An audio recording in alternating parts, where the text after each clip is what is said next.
Hopefully everybody can hear us. We got Oh man. microphones. We got Look at this is a much more pro setup. a more clear setup. We got some plants. Much more pro setup. Actually, it's really just a return to our Return to form. Yes, Return to proper form. our old setup here. I just want to make sure that I'm going to mute on the browser because I know that that's given us feedback in the past. But we're here. How are you doing, John? I'm doing good, James. I gotta say, well, actually, we did just find out some pretty tough news. Right. And we've had a good week, but I should mention this because this guy has been particularly hugely influential on both of us. That's for sure. I mean, I remember being a kid listening to a compilation tape of his in my Walkman in my room out at the farm in Joyceville on repeat over and over and over again. And, but I'm sure that he had a massive impact on you as well. But both of us as fiddle players to begin with, Charlie Daniels just passed away. Yeah. And at 83 years old, that still feels too young to me. He just was such a force of nature. And so I think it bears mentioning that we start with that just to say, what an incredible legacy that man had on country music. Being two violin players, fiddle players as kids, and then we heard Devil Down to Georgia for the first time. Changed our lives. We went, oh my gosh, this is what the fiddle can be. This is how cool the fiddle can be, particularly in country music. And I think that on top of some of his other great Southern rock songs that I used to listen to, Stroke a Race and Simple Man, and these fantastic, great classics of his that I just remember playing on a tape on repeat in the car. He will be missed, that's for sure. Absolutely. What is it? What is it about Charlie Daniels for you, Jamesy? Well, and we've it's given us many a good memory at the end of our shows when we play. We definitely do play "The Devil Went Down to Georgia" very a lot. And there's a story. It's so fun though. It's so fun to play that song. So fun. And we also I have a memory of being in middle school, and they would do this thing called showcase, and it was an arts middle school. Yeah, we worked so hard for this final showcase, and they were really nice enough to put myself and another violin player as kind of the crescendo to this showcase that year. I was in grade 7, and him and I played back and forth. We had kind of like a duel, a fiddle duel, and we played Devil Went Down to Georgia, but changed the lyrics. They changed the lyrics to fit with the narrative of the show. No way. And it was just a really fun memory. That's awesome. He was a great player, and we just kind of riffed off each other, and it was very fun. I completely forgot about that. So it's Charlie Daniels has brought a lot of memories. Oh my gosh, to you and I both, and so it's a very sad thing to hear. I'm glad that I looked at my phone to see that news. And I mean, we just found out 10 minutes ago about this, and so we I mean, that's a tough thing to digest for us because he was just absolutely a force of nature and so fantastic for the legacy of country music. And I think particularly for the legacy of different or alternative versions of what country music means. And I think the great thing about Charlie Daniels is that he was forever considered not country music. The funniest thing is he was considered Southern rock with a fiddle and with his band the way it is. But then you start to see how that influenced bands like the Zac Brown band. I mean, as soon as Zac Brown came out and with, his fantastic stuff, which I am a huge Zac Brown fan for sure. And you could tell he was definitely influenced. There's clearly a lot of influence there. And that makes a lot of sense. It's amazing how, well, not just Charlie Daniels, but, Steve Earle and, even, sort of the likes of John Mellencamp now. I mean, you hear Mellencamp's name being dropped in country music songs today in lyrics. I mean, these sort of alt rock, sort of Southern rock, country rock artists from the 70s and 80s, they're what a lot of the country music stars and country artists and writers today are looking back to as their main influence. And it's funny how that outlaw country just becomes, becomes mainstream after many years, right? So anyway, a big shout out to Charlie. We know you're looking down on all of us, and what a fantastic contributor you were and pioneer you were in this great genre that we're so proud to be a part of. So absolutely, man. Anyway, but it has been a good week. It's been pretty good. I obviously we had a couple of events. We had Canada Day. That's right. And we also had the 4th of July. That's the right. American Independence Day. Independence Day. And you and I were together on Canada Day, weren't we? Yeah, we were. You guys very kindly invited us over to a brand new hot tub situation that Kyla's parents have going. They've completely redone. James's fiance's parents have completely redone their backyard in Kingston where they live, and I gotta say, they have done a remarkable job. Their fence looks great. The lawn is green. Nobody's lawn is green right now near Kingston in this area because they've done an incredible job. We have not had rain. Well, some of it is what do you call it? Sod, right? Right. Yeah, but I mean, sod even still is gonna go brown eventually. Yeah. But no. So we did that, and then I mean, I broke. Well, Kyla sort of untwisted and unscrewed one of the jets at one point there, and James had to fix it. James didn't even want to sit in the hot tub. It was a hot day. Yeah, the last time that I've been in hot water like that, I've actually got made me kind of feel sick. So yeah, it was also like it was really hot out, and so it was not a hot tub day. So James spends. I mean, you spent 20 minutes trying to fix this jet. You finally get it fixed. And here I come along 10 minutes later. John breaks it again. I'm like, oh, well, let's just try it. And then I fiddle with it and completely goes off the rail. James has to spend another 20 minutes fixing it. Yeah. You felt great then. That's how James spent his Canada Day. Yeah. Fixing my problems. It was very fun. And it was nice that turned out for both of us. I just want to, before I talk about some of the other stuff I did this week, I just want to mention the people that are here. So we have Eliza here. Thank you for being back. And Nico's here. Hey, buddy. Glad that you dropped in again. Akeem is here. He came a little later. It's all good. It's all good. Right on. Eliza says, we look forward to your videos every Monday. Aww, so we really you guys are the that. best. You have, we'll talk about it a little bit more later, but anybody that's around in these sort of early days of this podcast, we're going to really, really, we really thank you for. Oh yeah, we cherish it so much. Some stuff.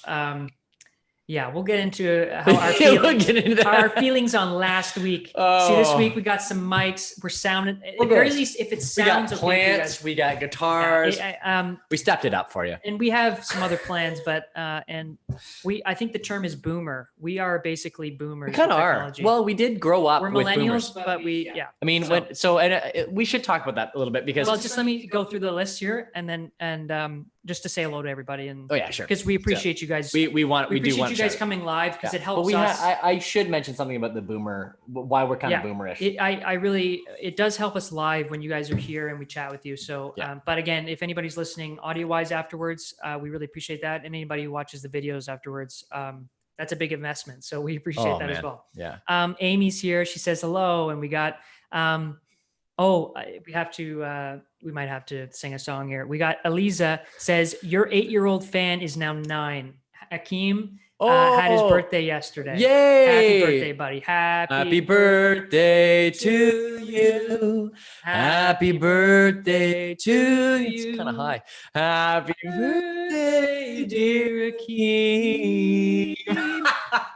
Happy birthday to you. Nice, James. So that's why you never pick the key. Way too early, way too high. I'm the only one who picks the keys at all of our birthdays. I hit up those harms at the end though. It's perfect. Nice, James. Amy jumps in, says, James, I took the dive into Fortnite to play with my American friends. We will have to get a Fortnite game going. We should. I need to learn how to play Fortnite. I should stream it. I mean, I don't want to, be too confident about my abilities, but I feel like I'm actually okay at it. Like I'm pretty good. Yeah. Like how good? 1 to 10 scale. If we're gonna rate, I could start a small stream and maybe have 5 to 10 viewers like watching this. me play.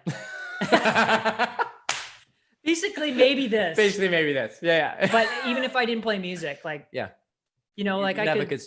So my gameplay is good enough for at least a couple some of your teammates that play with you in Fortnite. Well, they would take me to another level. Audience. They would take me to another level. Speaking of having, I'm on the verge. Like I can play the competitive modes, and I'm almost in the cash, like where you can win money. Ooh. I'm working on it. So We'll talk about small audience experiences later. I could win maybe like, $50 or something.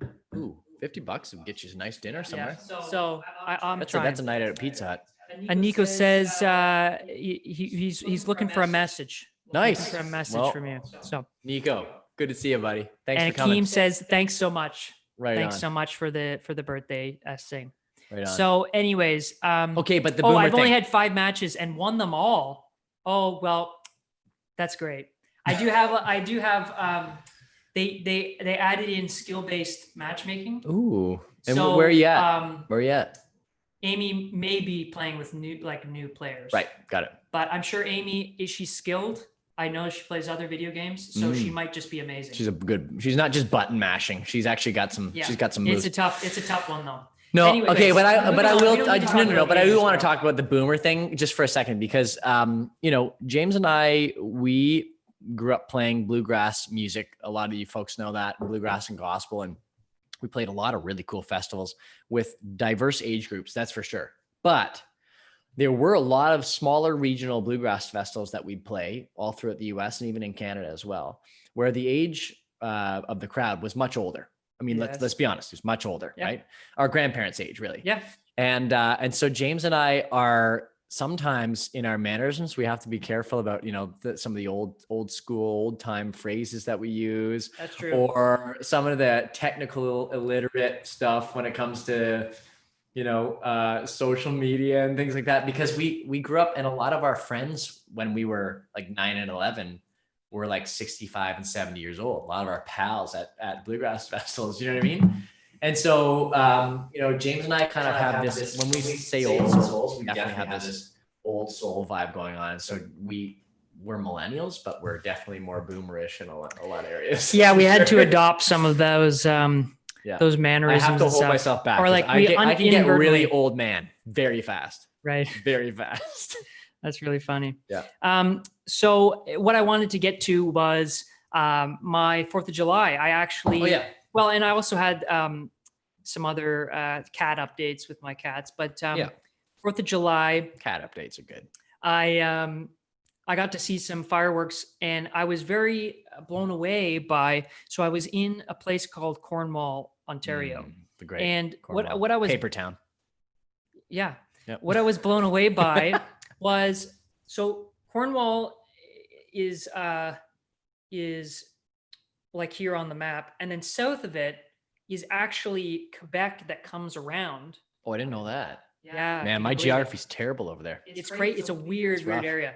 So Quebec cuts through, and there's some like a sliver of Quebec. Some First Nation reserves there.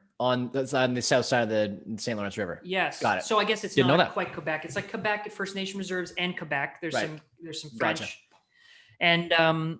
And then there is just below that is the States. So there's this weird mishmash of so many different types of people. And wow, I didn't know that. I was so blown away by the fact that there's apparently, this is the reasoning for it, but there's so much intermarrying with all the groups. Well, I'm not sure about the First Nation part of it, but certainly Americans and Canadians of either Ontario or Quebec or whatever, English or French speaking, that there's people on the Canadian side that light off fireworks for 4th of July because they're like that connected with the States. Right. Of course. That makes sense. Yeah. So anyways, I got to see just crazy fireworks on 4th of July. And I couldn't understand why, because you'll see in this video, I'll pull it up. And this video, this is right across the water from me, which is still Canada, but they had this crazy fireworks show. Whoa. So this is Quebec for 4th of July. That's in right next to in the United States. Yeah, I believe that's Quebec or it's on the First Nation. Whoa. This is awesome. It's bizarre, man. Like, and look at that. Look at how many are going that's off, serious. off. Look at that. Every single one of those is like, that's just like $20, $50, $20, $50. I love Kingston, where we've grown up and whatever, but I honestly don't know if I've seen so many, like even in all their the way shows. Across. Look at how constant it is. Wow. That's serious.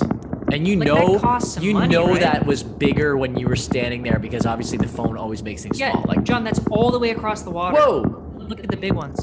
Wow, that's good. And is this even the grand finale?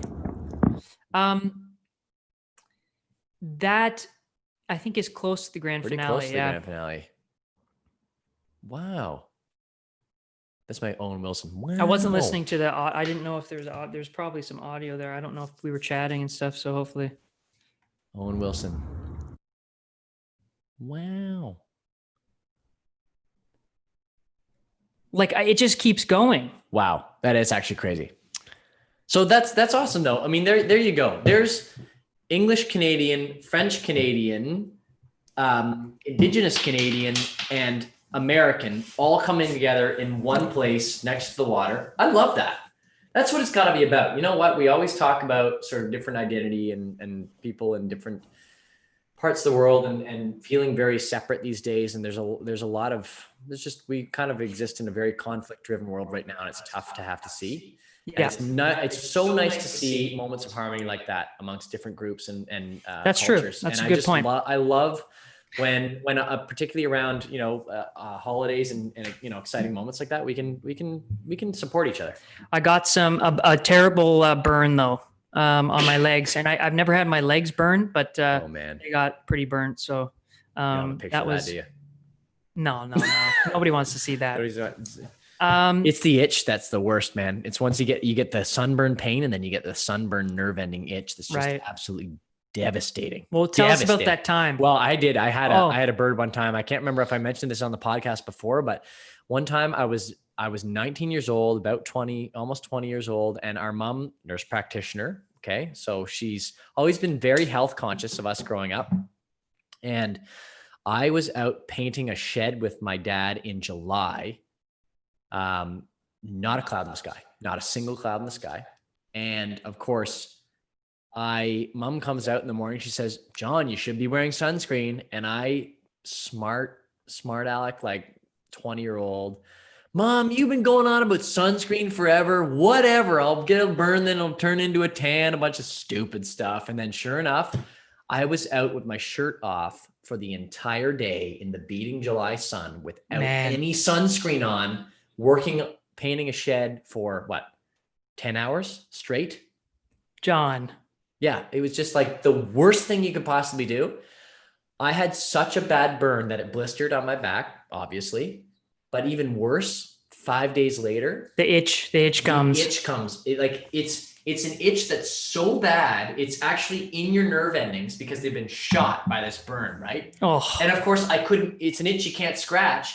And it was days. I was in an insomniac for days because I couldn't sleep. It was itchy so bad. I ran through the house screaming with nobody in the house. Right, weren't you when you're trying to sleep at night, right? Yeah. Started screaming, like yelling. Crying, I called mom, 20-year-old, young man called mom crying, saying, you were right all along. And you know what? To this day, I am a sunscreen fiend. Sunscreen. I knew you were going to use the word fiend, bro. Yeah, well, we're brothers, that's the way it is. But I'm serious, folks. Wear your sunscreen. It's a big deal. And I made sure I was well protected when I was doing my deck this last week too. Oh yeah, we'll have an update on that later on. We got Dark Wolves in here. We got Dark Wolf. Linda's back. Linda's back, and she says, like the new mics, sometimes you come through echoey though. Yeah, well, I think that we've tried to solve that this week because we've got 2 mics instead of 1. Yeah, so it's possibly that. I'm listening through on my earbuds or my AirPods, and it sounds like infinitely better than last week. Oh yeah. Well, Linda, we fixed that. We're trying one step at a time. And we're getting a little more pro every week. I remember the pictures of the painted shed. It looked nice. Oh yeah. Linda remembers that story. So, but anyways, we're only telling that because I got kind of a burn on my leg. I'd never had my legs burned before. I'm not a shorts guy though. I don't wear shorts in the summer. I had my swim trunks. That's it. Do you wear shorts in the summer? James, hot take. Shorts or no shorts? No, I'm not a shorts guy. I wear pants. What is it about us? Why do we not boots all year? Why do you not support shorts? What is it? My legs. Yeah, I guess that's why. We skipped leg day too much. Is that? I just don't think anybody wants to see my legs, bro. Right. Anyways, moving on. Got some great cat content here. Cat content is always a win. Honestly, you can't. You know what? You could just have a podcast full of cat content, and you'd still get probably twice the viewers. Let's see. Well, I'm going to show a picture first. All right. There's a beautiful moment. Is this Lily or Milo, James? This is both of them. Oh, nice. And there's this great photo. Now you have to forgive portrait mode. It doesn't understand when there's two pets in the same picture. It can't differentiate that. So I'm going to show this. Wait, can they even differentiate portraits? Look at this. Look. There's the blurring, and then here it's all like. They can't figure out that there's a space between the two cat faces. Yeah, that's a nice little picture. It's cute, eh? They climbed up to the highest part they could, and look at that. Kyla was able to take off their leashes, and they felt free as a bird.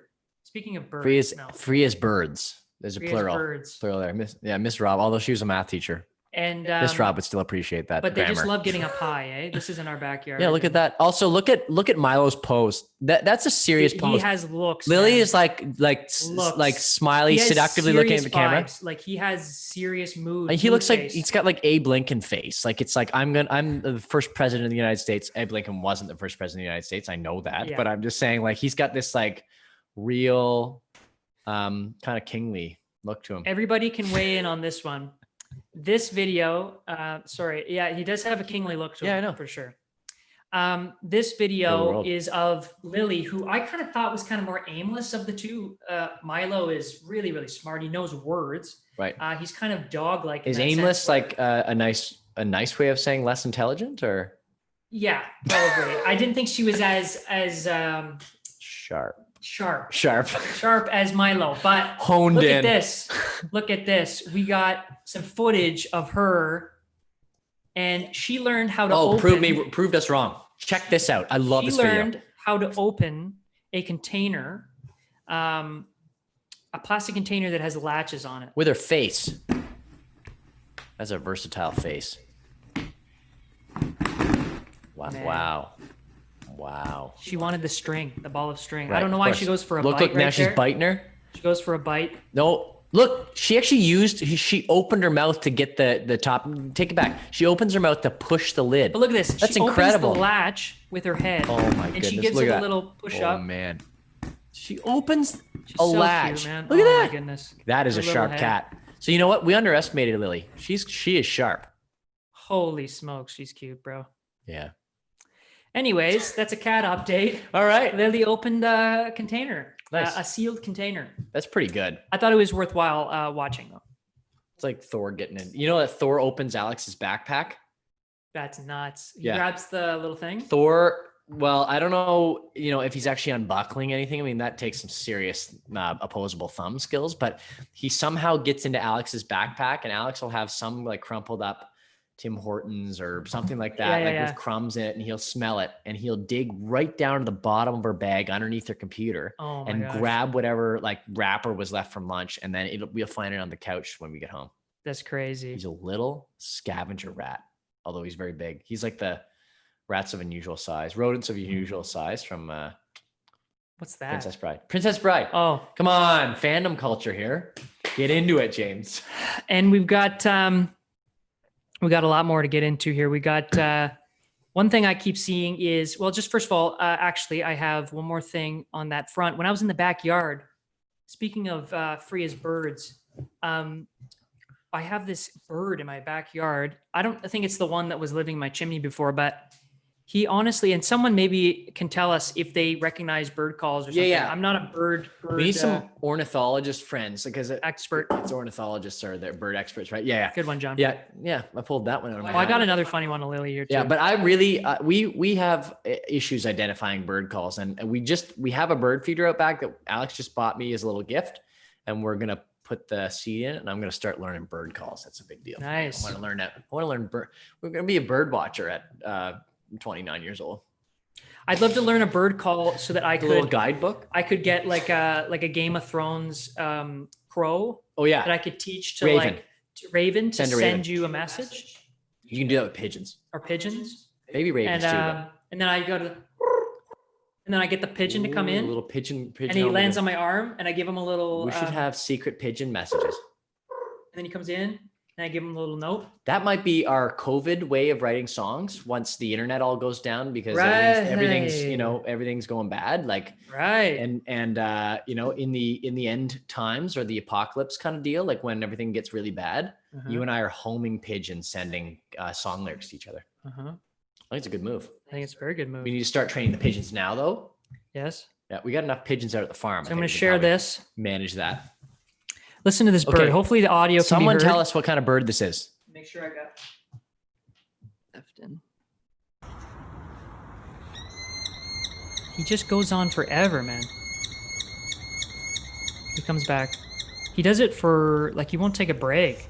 That's a serious call. What is that? I think he has a problem with us being in his space. Right, his territory. He considers that his yard, right? Yeah. So, and then he sees the cats and they bother him. He doesn't have a copy of the deed. Yeah, exactly. One last picture that is worth showing. Speaking of those who are in here who play PS4 or whatever, a cat found out that there's a fan that blows the hot air out of the PlayStation, and wouldn't you know, Lily loves hot stuff like sleeping on the dryer or anything like that. Oh yeah. This is me catching her behind the PlayStation. Oh, nice. She's just getting like. Does she like the blow dryer? Have you ever tried the blow dryer on her face? I think it would scare her. That'd be hardcore. Yeah, but she loves the heat. So she loves the heat. That's nice. So that was a good week. Cat week. 4th of July. I got a burn. And we're moving right along here. One thing that I noticed this week is that you forgot to take out all of the shows from our iCal. And so I'm seeing all of these, where we would have been playing. Yeah, totally. And all canceled. Yeah, of course. No, all postponed. All postponed. Yeah. And yeah, for sure. Which is good. So you've been gradually taking some stuff out. Well, I had had that happen to me. So a few months ago when COVID was still settling in and we weren't used to what was going on, right? I had, actually, no, it wasn't that long ago. It was June 13th because we were supposed to play in Kingston at it was like a beer festival on the hill at Fort Henry, which would have been total fun. But the notification saying Fort Henry Festival today pops up on my computer.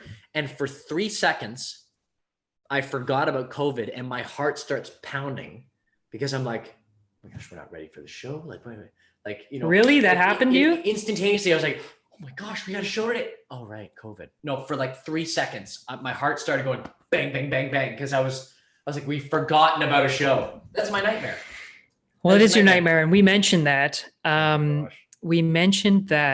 I know we have last week or the week before. Yeah. And I thought after seeing all those things and that moment of you, having that freak out, that we might talk about some show fails. Ooh, we got to talk about. So we got a top 5 of that is our very off-road fails, of us. Yeah. Of our fails on the road and things that happened to us. Fails on stage, fails off stage, fails before stage. And, you know, in our, 20 years of playing, basically, we've had a lot. We've had a lot of shows for a lot of things to go wrong. Where we just made it by on the skin of our teeth. Kind of like last week. Yeah.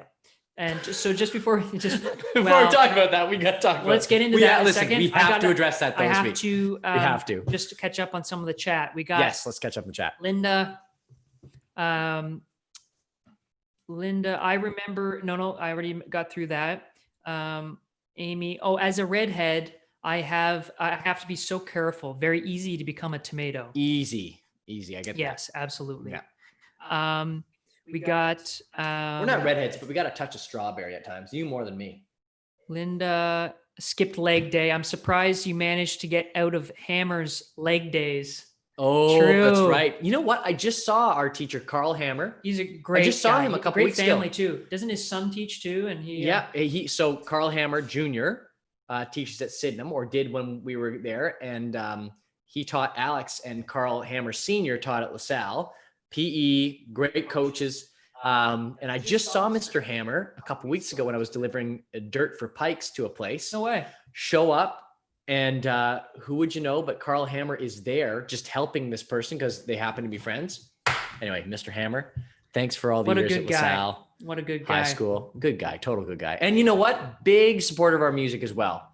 I have to say we had a lot of good teachers at LaSalle Secondary School who were super supportive. And he he wanted it. He got us involved with some different shows at LaSalle, like the reunions and the variety days and stuff as well. So yeah. Elisa says, "I love cats, but always had more dogs growing up." Yeah. Well, it was kind of we've always had both. We've always had both. Cats. Kyla likes cats more. I would say, not that she doesn't like dogs, but so that was part of why I ended up with cats. Anyways, Amy, truth comes out. Yeah, Amy 98. Sorry, I keep saying but it's like Amy. The Y is from the Amy. Yeah. There's a video game called Cats, for cats called Mew and Me. Whoa, a cat video game? I'm gonna have to take a screenshot of that. Wow. So how do they? I mean, they kind of like they probably do they manipulate some sort of buttons or something like that? Or that's awesome. Elisa says, "I love Princess Bride." So Thank you. You guys will notice that John. Princess Bride's a great film. John puts life into into context of films. Totally, so, all the time. Princess Bride is an awesome movie. You guys are going to get very familiar with that. Another little video I saw today that was a throwback to 80s fantasy movies was Neverending Story. Oh, that's a good one. Ooh, go watch that one. Come back next week. I miss all those movies Classic. that have animatronics and costumes and they're a little bit scary at times. I think they're scarier. Like they're kind of darker. Like it's like Dark Crystal. It's a thing. Like it's a thing in real life. Yeah. So you see the costume and the costume. It's more believable. It's way more believable when you're actually seeing something real on screen rather than CGI. I just can't take too much. Yeah, even though it's like, no, that wouldn't exist, but doesn't matter. It's vital. It's real. Yeah. And it just, I don't know. There's something about it. Mm-hmm. Linda Robb says, connect with Mr. McKay. Mr. Mackay. We were talking about Mr. Mackay a couple weeks ago. Mackay, he lives in Harrowsmith. No way. For the bird sounds. Or is it McKay? I know Mackay, but did he spell it with a K-A-Y? I think so, yeah. Okay, sorry. Yeah. So it's just I pronounced didn't know Mackay. he was out this way now. Oh, sweet. Alex and I were saying we need to have somebody who's a bird expert come on our walks. So we will. We'll have to contact. But that's amazing that he lives in Harrowsmith. That's great. Anyways, Harrowsmith is the new spot, man. I believe it. I believe it. This is the new hot spot. Yeah, you're basically giving away where you live, but that's fine. Well, people know we live in Harrowsmith. Yeah, that's true. Elisa says she looks so guilty at being caught. That's funny. Cat video games. Neverending Story was really, really good too. I really loved that as a kid. Yeah. So, anyways, we're caught up, and sorry if you message in the next couple minutes here, but we gotta keep going. I do think we need to talk about, but before show fails, James, because it is 6 o'clock. 6:03. Last week was a disaster. Okay. I listened back though, and I enjoyed what we did, but Well, first of all, huge apology to everybody because we actually did come on and say that we'll catch you next week. It was a whole. But then we were able to make it work 40 minutes later, and we just dove in. James was like, "We're going, John. We're live in 5 seconds," and I'm like, "Okay, let's go." Well, as you can see, I've switched to coffee this week. The energy drinks get me on edge. Yeah. Edgertree drinks. I tried to make it work. Edgertree drinks. Yeah. Everybody tried to say that. Yeah. Edgertree. It gets me on Edgertree. Edgertree drinks. Okay, but that's the name of this episode. James, but we got to tell a story. So James comes over last week, and James gets to Harrowsmith, and it is it's 5:10, right? And realizes he had packed all of the gear that we use to do this live broadcast, because it's all James's gear, really. He put it all in his bag. He'd gone through the list in his head when he got into the car in Kingston, which is a 30-minute drive out here. And sure enough, gets out here. I even did this. I did laptop, iPad, whatever, right. Back, all the stuff that I had in my backpack, but I didn't have my backpack in the vehicle. Left his backpack at home. But you know what? You remember the costume, the Crime Stoppers. I remember my costume. Yeah, that's going to be. Which was clearly what he was thinking about. It's going to be really entertaining. It's going to be really entertaining. Clearly what you were thinking about more than actually bringing the equipment to broadcast the Crime Stoppers spy costume. But so James gets here, and it's 10 after 5, quarter after 5. We're supposed to have 50 minutes. James thinks he turns around and he starts driving back to Kingston to get his stuff. think he's gonna somehow make it. I'm bombing back home to try to get the stuff. John calls. Won't say how fast he's going back. James, you're not gonna make it. I said, James, you're not even gonna make it back to your house before the broadcast. You know what I could have done though? It's gone home and we connect from distance. And I thought about that afterwards. It's true. We could have. I could have went home. We could like the first few episodes for. Yeah. Anyways, 2020 hindsight. But anyway, we were super late. What that inspired us for this week was to talk about show fails, because that was a fail. We were almost ready to go at 5:35, but what happened? 9 episodes in, and we did pretty good. This is our 10th episode. That's a milestone. It is a milestone. We thought that we needed to just make sure that the audio was a little better. Yeah. I know that it might be still echoey for Linda.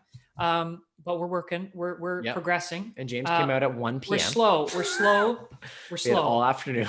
And we'll get there. But I think that it's more raw, right? And I think that I feel I'm hoping you guys will appreciate that. Okay, but everybody should have seen James last week. I was irritated, man. James was you were like gonna have a heart attack. I was irritated. And I am usually the guy who gets real stressed out about stuff and very vocal. And I just the edge of your drinks. I had to balance the ship, and I was just like, I was kind of like the really loving, supportive spouse. Yeah, I've quit the energy. I'm there with James. I'm just like, I quit them. Hey, what if you decide to close that and reopen this? I'm off the energy drinks. I'm off the energy drinks. Are you? No, I'm off them. No, but we finally got out to work because James was like, man, I feel so defeated by this. And you know what? Yeah, we put in a bunch of effort to try to get this show together. And so this week we got the plans. Show fail. So, John, let's talk about this. But that's it. Let's go through our top 5 fails that happened in our live performances. And top 5, man. Yeah. So one, how about the announcements? 20 years to go through, man. 20 years. The announcement speaker debacle. The announcement speaker debacle. Which one was that? Oh my gosh. I feel like we try to prep at least a little bit. No, but which one's the announcement speaker one? Announcement speakers in a little place called Colorado. Oh, that show. In a little town called Colorado. I'm just kidding. We won't even. In the great state of Colorado. We won't name the town. But is this actually a ranked top 5, or are we just going to talk? No, it's just top 5. No, so this one was a pretty rough one. It's actually a good one to start with. But we were in Colorado. We were on tour. I'll never forget. It was the fall of 2013, and you and I were just on the road as a duo. So we didn't have a band. Like you and I were in an SUV. Driving around the U.S. for 10 weeks straight. Most of this tour was kind of like this. It was we were making things as we say together, from sticks and mud. Yeah. And a lot of these venues trying to put together shows with very little. Yeah. We didn't have any gear, and it was, we've learned since then, and we've invested in stuff. So yeah, but our live show is not unlike how we technique wise. Yeah. We try our best. But I mean, we are musicians first. Yeah, we rely on technical people. That's for sure. We have a good crew of people. But this I will say, podcast kind of is a reflection of that. This is a reflection of that for sure. But we have a very forgiving audience. Anyway, we are in this small town in Colorado, and we're driving around in an SUV. And just to give you a picture of this, right? Every single gig, we have the same thing on our rider to have in the dressing room, and usually it consists of vegetable trays, meat and cracker and cheese trays, and fruit trays. Cliff bars. And so we're up front. The entire back of our SUV is filled with trays of fruit and vegetables and meat and Cliff bars. And James and I, we'd collect the veggie trays. Like a bunch of road rats, just eating, reaching back and eating lunch out of the old 5-day-old vegetable trays. That was from our show last week. We got to pitch that. Yeah, no, we got to throw that out. But this one's only 3 days old, and it's been relatively cool out here in November. Rolled lunch. There's a lot of preservative in those lunch meats. We're good. We actually survived. It's all good. So I have never had food poisoning. No, we've been okay. We've been okay. You have in your life. I have never. I have, but this was years and years and years ago. Maybe it's because we've got stomachs of steel now from those tours.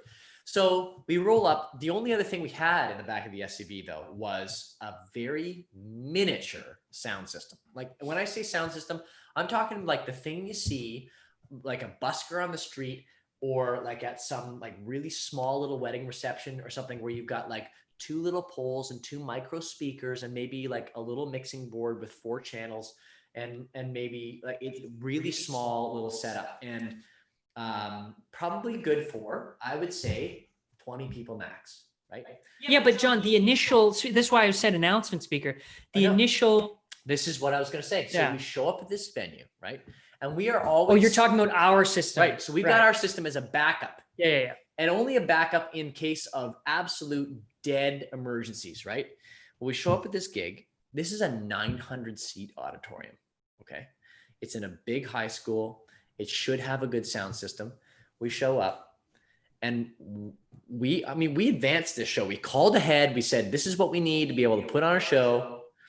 And we get there and the school teacher that was waiting for us, we had one 1950s speaker and one XLR cable that was all knotted up, dusty in the corner with the garbage and the broom pan, and a soundboard out front that was about to fall apart. And they were like, well, this is what we got for sound system for you. For 900 people, one rusty old speaker. And no, but I thought no. I thought that it was at first they were going to have us play through the announcement speakers.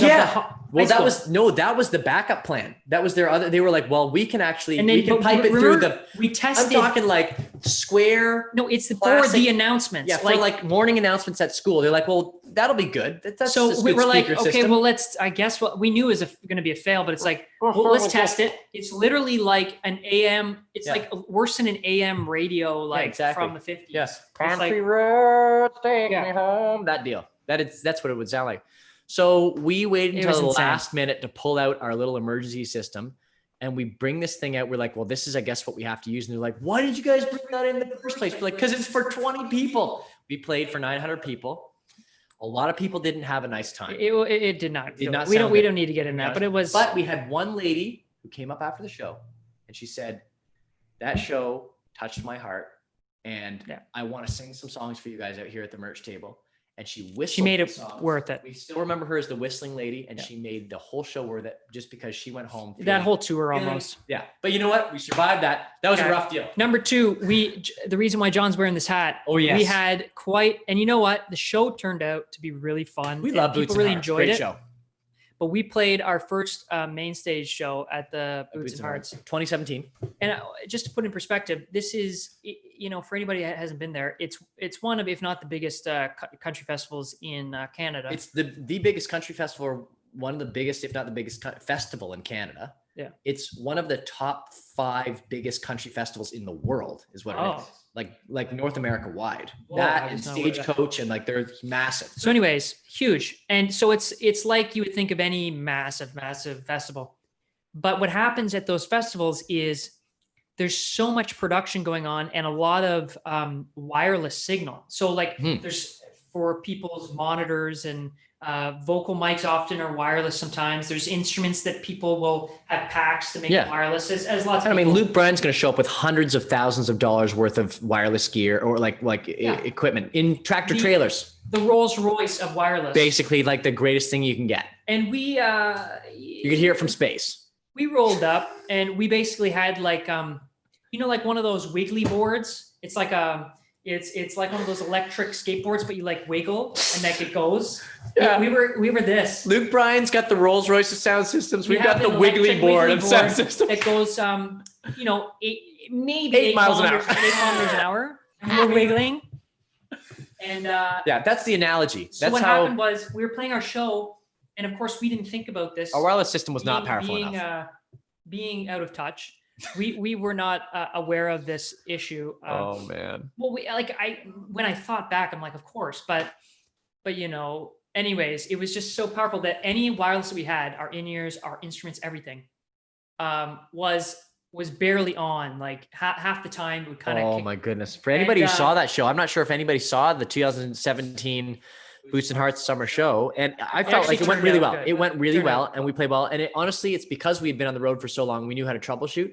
But the whole show, James and I had our instruments and our vocals cutting in and out of our monitors, and we couldn't hear ourselves at certain times, and we just had to use the force. like literally use the force. I know. So they had, we were so pumped. There's this big runway. Oh yeah. We're like, here's our Celine Dion moment. And my heart will go on. We've been playing for 15 James years. and I out on the catwalk, just like we've been playing for 15 years, and Leo. now we finally have our Celine Dion moment. Yeah, we go out on the thing, and I'm listening. I'm like, oh, this is good, right? And I turn back and I listen for stuff, and it's like, oh it's my like, goodness.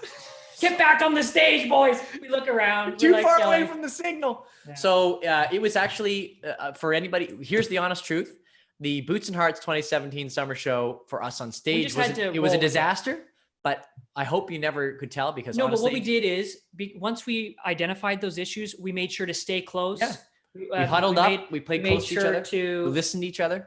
If we felt like we were losing signal, to get on microphones. That's how you got to do it. That's honestly how you got to do it. It was basically from our bluegrass days. We took some. We went back to the old school days where we didn't have any monitors. Like the show, just listen to each other in the room. Like the show where we lost power and we played. We walked down in front of the stage and played in the candlelight. That's right. In a small that was hall. on Amherst Island. Yeah. We had suddenly all the power went out, and a lot of the time you might think that the show would stop. No, instead we got off stage, walked into the audience. We got everybody to gather in a circle. We played the rest of the show acoustically in the middle of this old church. And that's the stuff that kind of teaches you early on. Yeah, absolutely. Eliza says energy drinks are never a good idea. That's very true. Energy drinks. James, don't stop your heart. Nico says he's listening to 80s, 90s country music now, which is good. Very good. It's era. great eras. Shania is fantastic in that era. The Shania Twain stuff. Yeah. We have Esther Lake. P.S. Hey Abrams, my name is Isa. Sorry, I don't want to pronounce your name improperly, but we got someone newer in the stream here. Thanks for joining us. They said I subscribed to you. Amazing. And they said I even like good old days. Ooh. They even like it. They even like it. They like good old days. I think good. Is what Thank you very much. Appreciate that. That's nice. Hi Abrams. They say hi Abrams. That's great. Thanks for being here. That's awesome. Amy says this is like watching an old married couple. Yeah. Enjoy seeing you guys in your natural habitat. We are an old married couple, you and I. It's a nice contrast to talking at festivals. This is exactly what we hoped. That's what we wanted. Was that it was going to kind of break down a bit of a barrier, and you guys can. It's like we're all in a living room together, and we talked about that the first episode. Exactly. So I'm glad that you feel that way. That's the goal. So we've done 2 out of 5. What were the others? The Hurricane show. Okay, well, Hurricane Festival. I know we've probably mentioned this before, but it was a sidebar story that I told. But let's get into it a little bit. We're at a festival. This is in upstate New York. It was all kind of tied into one thing. I think you mentioned the heart attack. That's right. That's right. So there's a heart attack. That's right. James gave a guy a heart attack. A good friend of ours. He survived. He's okay. Gave him a heart attack playing banjo. But this was at the same festival though on the same day. When we're playing on stage and it starts to rain. But you know what? There's always tarps, there's stuff up on the stage to make sure we played in the rain all kinds of times. Starts to rain a little harder. Starts to get a little bit windy. Just emphasize, there was a heart attack earlier in the day. Heart attack like 5 hours prior. So you think that would be the end of the novel crazy day. That's a crazy enough day. James gives guy a heart attack playing banjo. I mean, those energy drinks and the banjo juice, they get people going. But starts to rain a little harder, the wind starts to blow, and we're thinking, man, this is getting kind of rough, right? And people start covering up the speakers with the plastic, and we're still going through. And we were always taught, look, you got to play through anything. If the world falls apart around you, you got to keep going, right? Well, this little storm turned into a microburst hurricane at this little festival that was not set up to be able to withstand this. I mean, it's upstate New York. I mean, we're not playing in hurricane area. But there's vendors, there's guitar people that they got acoustic guitars out, leather goods, and we're playing, and then suddenly a hurricane blows through while we're on stage. We barely got off the stage with our instruments. By the time we get to the bus, we could barely walk to the bus. It was starting to blow us away. That was how bad this hurricane was. And we actually had to stop the show, got on the bus. The 40,000, we were in it's the same bus that we have behind our house now, and we tour in today, that you've seen in the Good Old Days video and some of the other music videos. It's a 40,000 pound bus, empty, 50,000 pounds with gear in it. And the thing was rocking back and forward as if it was going to tip over. And the porta potties at this festival were going end over end in the field. Lord willing, there was nobody in those porta potties. But when the trees are bent over like this, you know, it's really bad. Like Wizard of Oz trees, right? And then the poor leather goods guy, I don't know where he is today, but his leather goods were up in the power lines. It ended up in Canada, I think. Yeah, I know. From upstate New York, ended up in Canada. He illegally imported his leather goods via the wind. So that was a pretty. This one was more so. This one was more so as a result of our own lack of exposure in the market and lack of I don't know, just exposure. This was great.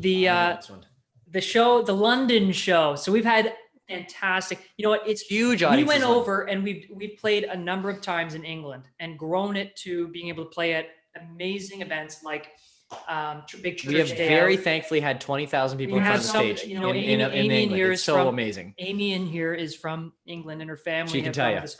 And they've been in the stream before.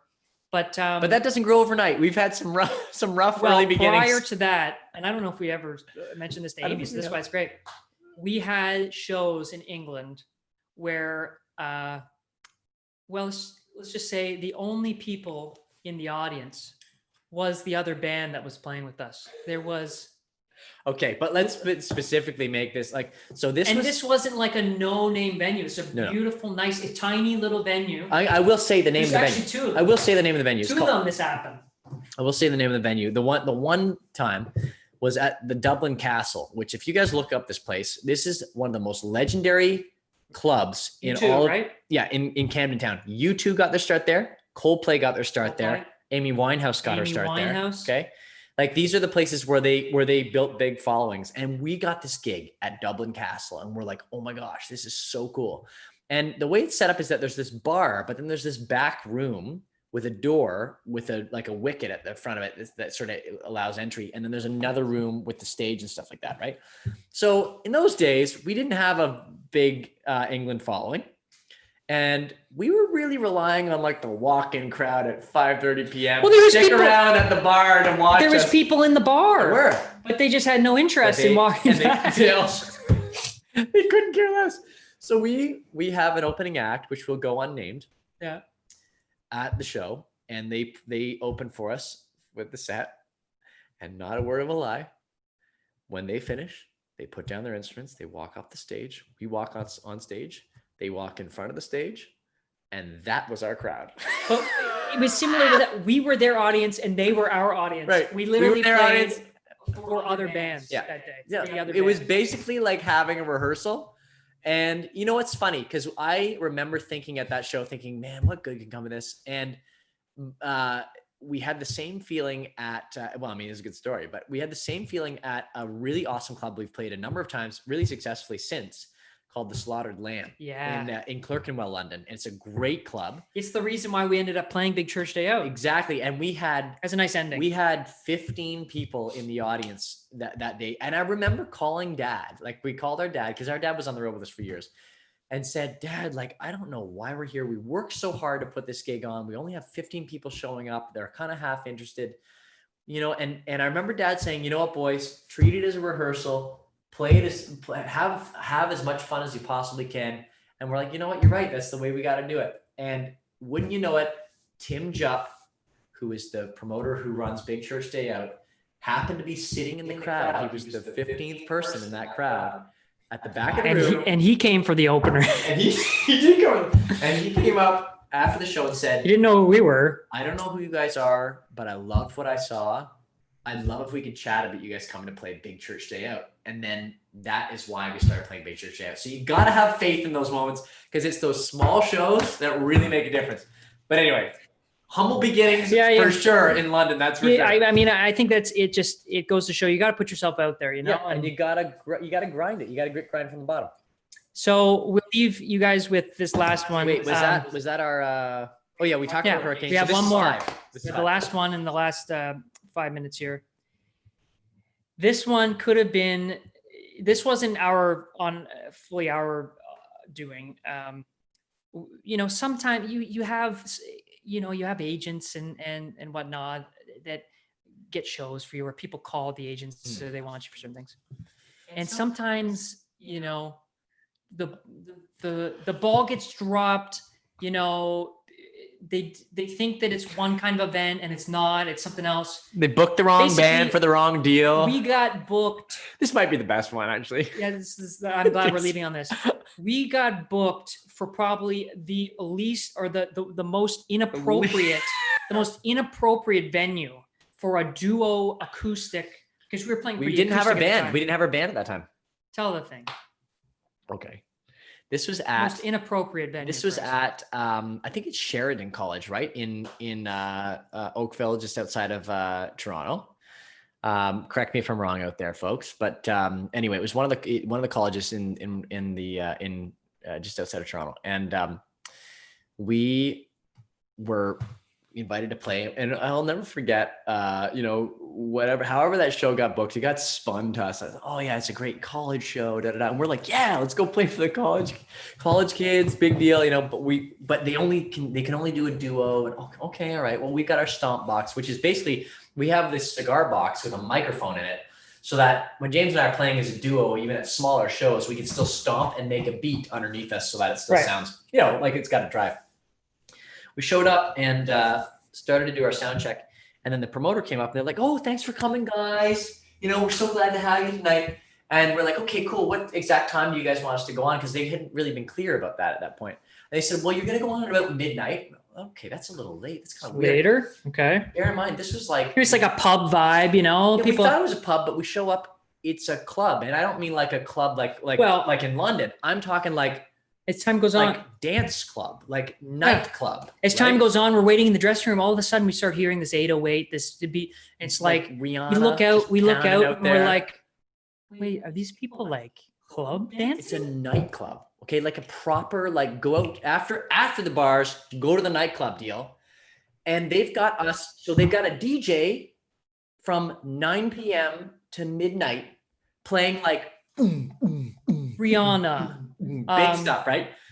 Like, yeah, like Calvin Harris, Rihanna, Avicii, you know, Black Eyed Peas, like just big, huge, and it's Friday night, like college club night, and James and I are slated to go on at midnight as an acoustic duo to play country, because we weren't even fully doing country then. No, country and bluegrass stuff, and all we had was this cigar box, right? And I remember saying to the sound guy before we went on the stage, I said, who was the DJ or no? No, it was a different sound guy. I said, listen, man, you are the only thing that's going to make this possible tonight, because we're going to get up for an hour.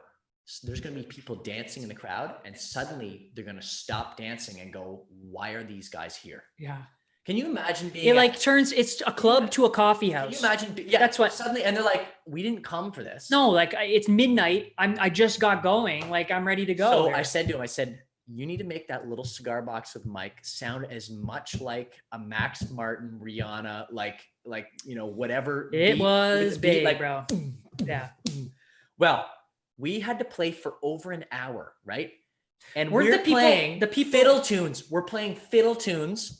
Okay, at midnight at a DJ club night, right? And we've got everybody in front of us not caring about us. They're dancing with each other, you know, like they're doing the whole, like they're grinding with each other, right? And James and I are playing fiddle tunes, stomping on the stomp box. I stomped for over an hour. I've never sweat more in my life. Even the hardest we had workouts. To work so hard, man. And I knew it was working when we were playing some old time song with that beat. And they were like people like proper kind of salaciously club dancing in front of the stage to the music. And I was like, oh, we could probably stop playing our fiddle and guitar and just, and that's all you need. Okay. That's not the end of the story though. I went to my doctor a week later because I had numbness in my leg and numbness in my toes. And I was worried that I was starting like, man, I got some sort of really bad disease coming on here. And I go to my family doctor and he says, have you done anything lately that's maybe stressful on your right leg? I thought, Oh, well, I did provide a beat for a club from midnight to 1. He said, yeah, that'd do it. He said, come back in a month, tell me if it's okay. There was one last funny thing though. Wasn't there someone, either the promoter or somebody at the show, that kind of was like, are you sure you guys can do that? Like, wasn't there, who was that? Remember, wasn't it, did you mention that? Somebody was like, they're like, oh, it's just you two? Like, do we get the band? Oh, you just have acoustic instruments? You just have an acoustic guitar and a fiddle? And I'm like, oh my God. To be honest with you, I can't remember her name, but they were kind of surprised. I don't know if we're going to be able to do this, but yeah. Somebody was like, gave us the eyes, like, good luck. Like, really? Like, should we cancel this? Yeah, well, I had to go to the doctor as a result of anyways, that night. So those are some of, we've had so many, we thought that those were the 5 that came to our minds today. We might revisit some if they come to us, but we have a lot of memories getting up and playing. Really appreciate you guys dropping in this week. Thank you so much, you guys. Make sure that I didn't miss anything before the end. We got Amy says, oh, I wish I had known you guys before. I'm just so thankful. I know you guys at all. Well, very thankful. Thanks, Amy. Always try my best to be at these shows. We really appreciate that. So at least we'll have one person in the band and then us. Exactly. Elisa says, I can imagine the horror for them to go from the DJ songs to yours. Yeah, it was something else. It was really something. We love you guys. Thank you so much. This was episode 10. It's a milestone. We're glad that it was smoother, and we're trying our best to make this better as we go. And thank you so much for being with us. And we'll see you guys next week. Thank you so much. See you guys.